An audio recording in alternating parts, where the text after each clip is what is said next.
Salmo de número 46.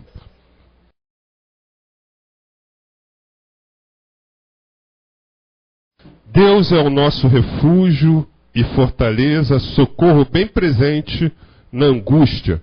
Pelo que não temeremos, ainda que a terra se mude, ainda que os montes se transportem para o meio dos mares, ainda que as águas rujam e se perturbem, ainda que os montes se abalem pela sua braveza.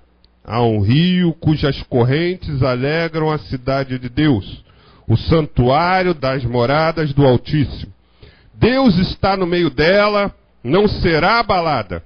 Deus a ajudará ao romper da manhã. As nações se embravecerão, os reinos se moveram. Ele levantou a sua voz e a terra se derreteu. O Senhor dos exércitos está conosco. O Deus de Jacó é o nosso refúgio. Vinde, contemplai as obras do Senhor. Que desolações tem feito na terra. Ele faz cessar as guerras até o fim da terra. Quebra o arco e corta a lança. Queima os carros no fogo. Aquietai-vos e sabei que eu sou Deus. Serei exaltado entre as nações. Serei exaltado sobre a terra.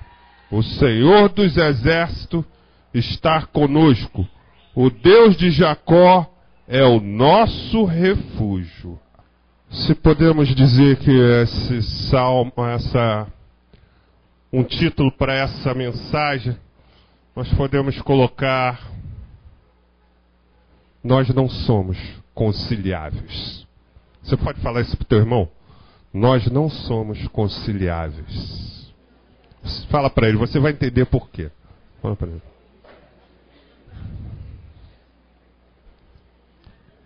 A palavra diz que essas coisas sobrevieram para nós.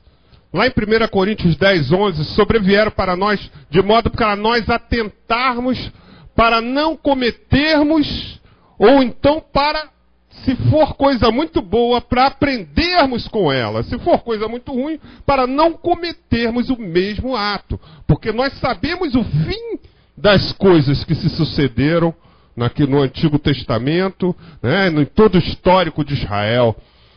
E podemos dizer que o cenário que nós vamos abordar agora, você vai rapidamente pular lá para 2 Reis. Segundo livro de Reis. Segundo livro de Reis, né? 2 Reis 17. 2 Reis 17, a partir do versículo 17.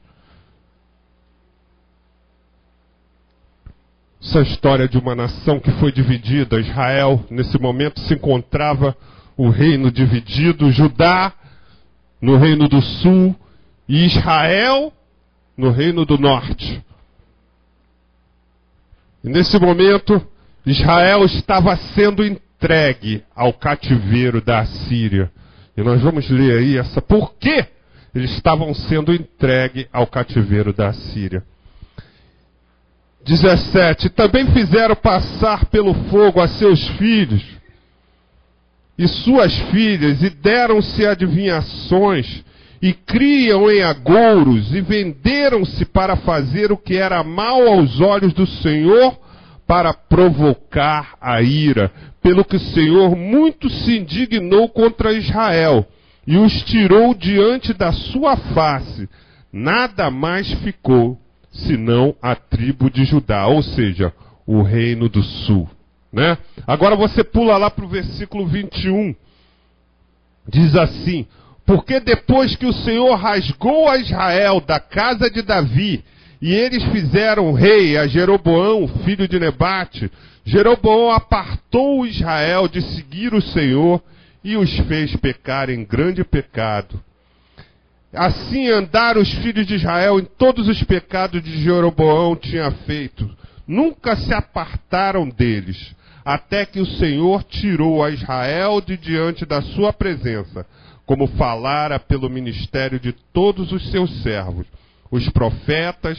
Assim foi Israel transportado da sua terra para a Assíria, onde permanece até o dia de hoje, naquele tempo em que estava sendo escrito, Israel tinha sido levado ao cativeiro. Por que Israel foi levado ao cativeiro? Nós vimos aqui essa situação, né? A Síria, logo em seguida, o rei da Síria, para não permitir que Israel tornasse de novo a se reerguer, o que ele faz? Ele começa a misturar, ele pega nações de todos os lugares, dali da região, da redondeza, nações pagãs, de todos os lados, e coloca dentro de Samaria, dentro da capital de Israel, né, para que Israel se pulverizasse, se misturasse com aquele povo. Olha o perigo que é você se misturar com o povo de fora, com aquele que não conhece a verdade. Muitos querem buscar,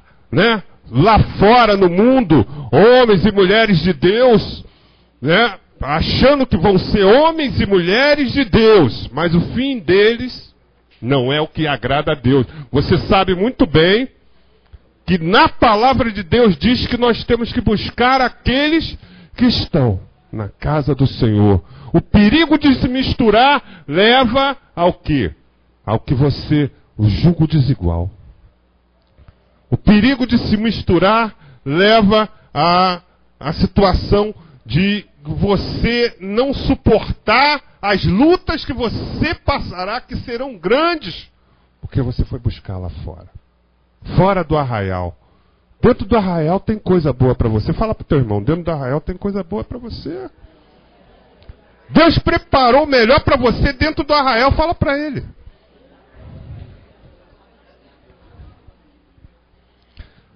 Então, Samaria foi levada ao cativeiro, misturada, e aí não teve mais, perdeu-se a identidade, perdeu-se o culto a Deus, perdeu-se todo o modo de adorar a Deus, porque eles já estavam...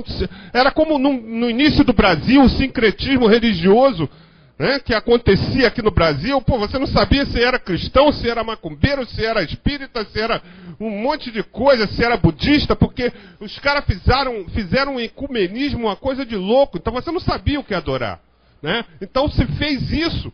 Naquele momento, a intenção do rei foi isso. Foi acabar com o povo de Israel, acabar com a identidade do povo de Deus. É isso que o diabo tenta fazer a todo momento, acabar com a nossa identidade, acabar com o nosso culto de adoração. Ele tenta a todo momento. Ele não fica satisfeito. Ele está lá fora, rodeando. As ofertas são grandes. São muito grandes. Está atento. Mas em contrapartida, o reino do sul, que é o reino de Judá, que estava também praticamente servindo a Assíria, morre o rei Acais e sobe ao trono o seu filho chamado Ezequias. E Ezequias, enquanto vinha crescendo, Judá ainda era tributário do rei da Síria, ou seja, ele pagava a Síria para poder ficar livre. Já viu aquela coisa? Você lembra quando você é garoto, poxa, do colégio, né? Você tinha aqueles garotos bobão, né? O bullying, né? Apareceu até no YouTube sobre um garoto gordinho que reagiu, né? Em função de ele ser oprimido dentro da sala de aula. Ele não podia passar, ele tinha que pagar tributo. Porque era gordo, porque era gordinho. Então, os garotos zombavam dele, aproveitavam dele. Então, chegou no momento que ele estourou e jogou o garoto estatelado no chão. E todos aí viram, peraí, agora ele reagiu, agora não é mais o cara, entendeu? Então, existe essa questão. Israel estava assim nessa situação. O Judá, aliás, estava assim nessa situação com a Síria, pagando tributo para continuar andando, entre aspas, livres. Mas a palavra diz que as concessões fazem de você um escravo. A palavra diz que Judá pagava 300 talentos para a Síria, para poder dizer, eu sou o reino. Eu sou o reino de Deus. Mas pagava ao diabo. Presta bem atenção. Você diz, eu adoro a Deus, eu sou o reino de Deus. Mas você vai lá e dá tributo ao diabo? Não. Nesse momento, Ezequias falou assim, não vamos mais pagar tributo. Ezequias era um homem de Deus. A palavra diz que Ezequias foi um homem de tal modo que a Bíblia relata que antes dele não apareceu nenhum rei e nem depois dele viria outro igual. Olha só a importância desse rei. Mais do que Davi, mais do que Davi. Sabe por quê? Porque até o reino de Ezequias ainda era concedido o culto a Neustã. Você sabe o que é Neustã? Era a serpente que Moisés levantou no deserto para Israel, quando aquela serpente víbora foi mandada por Deus a Israel para morder, para matar todo o povo de Israel. E aqueles pediram misericórdia a Deus. Eles falaram, Senhor, o que faz? Levanta uma serpente aí, um ídolo serpente. Todos que olharem para essa serpente serão curados. E aí levantou-se essa Neustã, esse ídolo, essa serpente de prata, Moisés. E todos que olhavam para essa serpente no deserto eram curados. E está pensando o quê? Sumiram com ela? Nada, guardaram. Já que não puderam pegar o corpo de Moisés, que era a intenção deles, para adorar o corpo de Moisés, idolatrar o corpo de Moisés. Tanto é que Judas, na carta dele, menciona da luta do diabo com o anjo, com o arcanjo Miguel, pelo corpo de Moisés, onde o arcanjo Miguel prevalece nessa batalha. Por quê? Porque o diabo queria justamente pegar o corpo de Moisés para transformar o povo de Deus em povo idólatra. O que aconteceu? Neustã.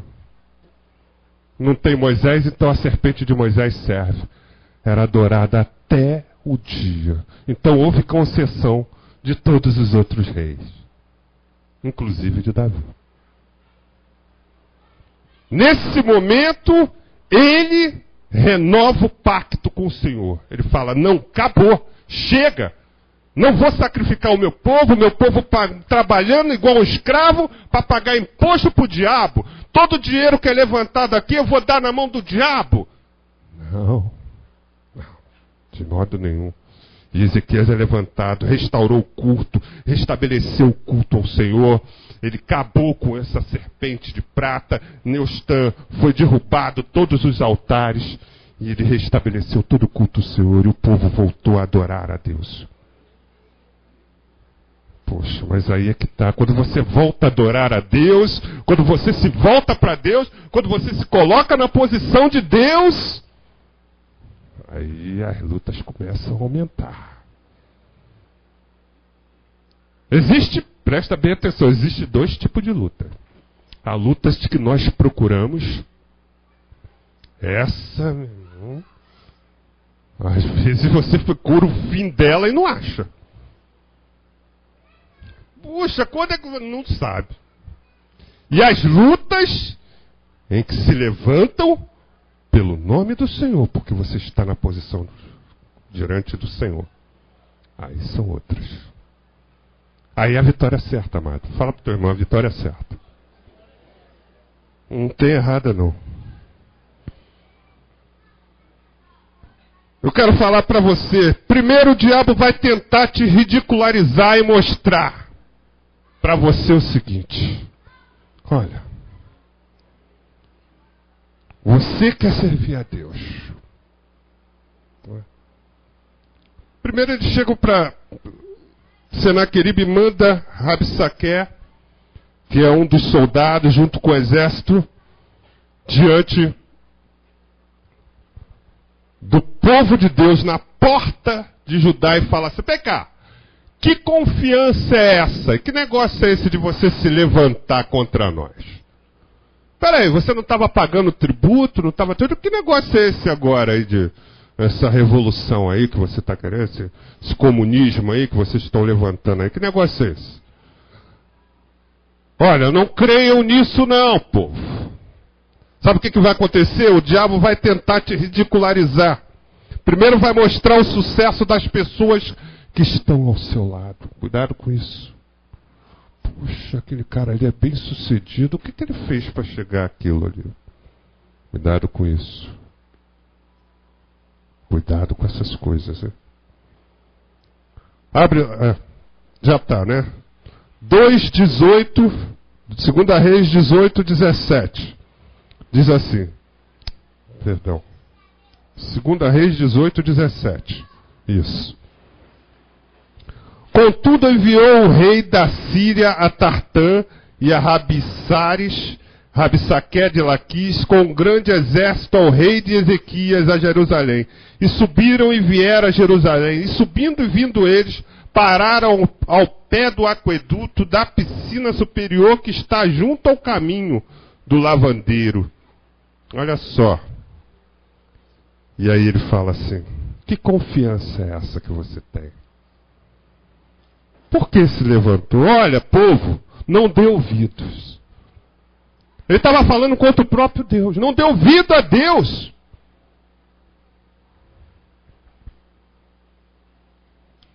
Abre lá em 2 Reis também.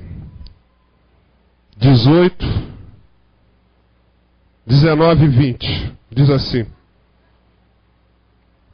E Rabissaque lhe disse: ora, dizei a Ezequias, assim diz o grande rei da Síria. Que confiança é esta que confia? Tu dizes tu, porém, a palavra de lábios, há conselho e poder para a guerra? E em quem, pois, agora confias que contra mim te revoltas, ó Ezequias? O diabo primeiro vai falar para você que você não vai sair da situação em que você está. Se você se encontra numa situação difícil e confia no Senhor, saiba que o diabo mente. Ele mente. A palavra diz que ele é mentiroso, ele nasceu mentiroso. Ah, você não vai conseguir. Veja, apesar de você amar a Deus, olha só o que acontece. Aí Deus te abandona. Deus não permite que você cresça. Olha só, não é melhor você fazer um acordo comigo? A proposta é essa. Fala para o teu irmão, nós não somos conciliáveis. Mas veja, Deus é culpado por você estar nessa situação, afinal Ele não está no controle de tudo. Então Ele é o culpado por você estar nessa situação. Gozado, veio um cara falando para mim: poxa, se Deus é bom, por que as baleias estão exterminando? Mas Deus é culpado pela morte das baleias. Gozado. Quem são os maiores caçadores de baleia do planeta? É Deus ou é os japoneses? É Deus ou é os russos? Quantas baleias esses homens exterminam? E aí Deus é culpado? Eu vi a filha do Billy Graham numa entrevista no programa, e o cara falando, logo depois do acontecimento de 11 de setembro, e o cara no programa: poxa, por que Deus permitiu que as torres fossem destruídas? Por que Deus permitiu essa situação? Será que Deus não estava preocupado com isso? Olha, a resposta dela foi essa: Deus está tão triste quanto nós estamos por essa situação que nós mesmos procuramos. Não foi Deus que procurou. Não foi Deus que criou a bomba. Não foi Deus que criou os terroristas. Não foi Deus que criou. Então Deus está tão triste quanto nós.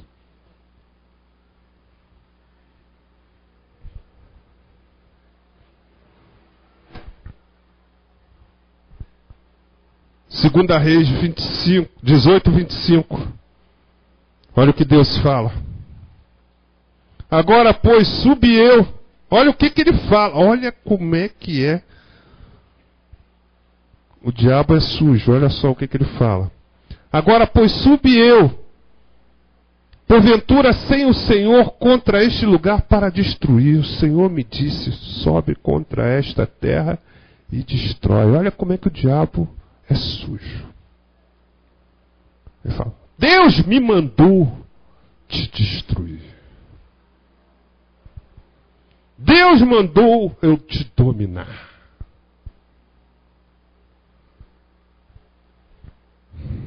Segunda tentativa do diabo. Ele vai dizer que você não prospera, que Deus esqueceu de você. Está lá em 2 Reis 18, 33, 34 e 35. Olha o que ele diz. Porventura os deuses das nações puderam livrar cada um a sua terra das mãos do rei da Assíria? Olha que presunção. Que é feito dos deuses de Ramate e de Arpade? Que é feito dos deuses de Sarvafaim, Rena e Iva? Porventura livraram a Samaria da minha mão? Quais são eles, dentre todos os deuses das terras, os que livraram a sua terra da minha mão, para que o Senhor livrasse a Jerusalém da minha mão? É muita presunção.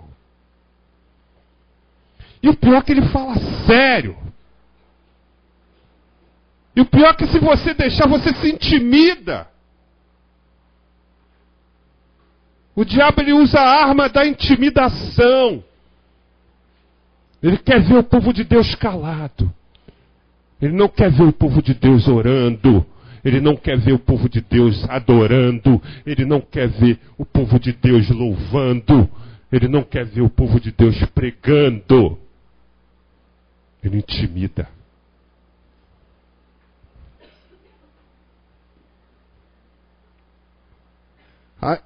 Olha só, eu derrubei milhões de evangelistas. Eu derrubei pastores. Eu derrubei servos e servas de Deus. Por que não faria isso com você?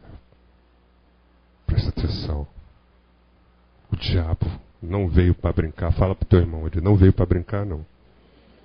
Não veio, não.